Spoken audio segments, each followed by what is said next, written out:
Salut, moi c'est Capucine et je suis chargée de retracer l'histoire de Sénéo. Et moi c'est Rémi, chargé de mission en contrôle de la DSP.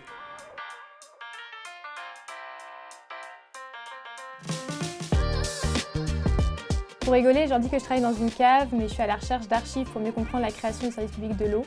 En gros, j'ai des comptes rendus de réunions et des articles de presse pour mieux comprendre le combat des locaux pour avoir de l'eau potable. Donc en général, je leur dis que je bosse dans une usine de production et distribution d'eau potable, ce qui parle à tout le monde. Moi, ce qui me plaît en tant que chargé de mission, c'est que je vais vraiment être à l'interface de tous les services, à la fois techniques, financiers, auprès du délégataire, pour contrôler tous les enjeux autour de l'eau, la qualité, le suivi des investissements, et puis au final que l'eau arrive en bonne qualité jusqu'au robinet du consommateur.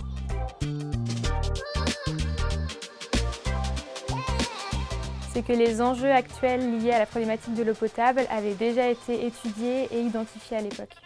Je dirais les canalisations, la plupart datent d'avant 1900, donc on a un vrai enjeu de gestion patrimoniale, de les renouveler, d'investir pour la gestion d'un service public local de l'eau qui sera toujours présent pour les générations futures. Ce serait un mélange entre Sherlock Holmes parce que je suis à la recherche de documents et Mission Impossible parce que je cherche des archives introuvables. Donc pour moi, le plus stylé ici, c'est l'usine qui est juste en face sur la façade nord du Mont Valérien. On a la Défense qui est derrière.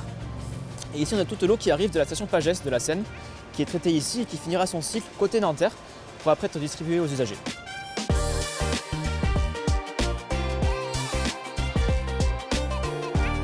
Bon, une ambiance coopérative, parce qu'on est un service à taille humaine, donc ça permet vraiment, en tant que stagiaire, de discuter avec tout le monde, échanger, en apprendre sur un service qui est industriel, technique, avec des enjeux très particuliers. Donc c'est très engageant au quotidien. Accroche-toi, il reste encore pas mal d'archives à consulter, mais garde en tête que c'est très satisfaisant quand tu trouves ce que tu cherchais.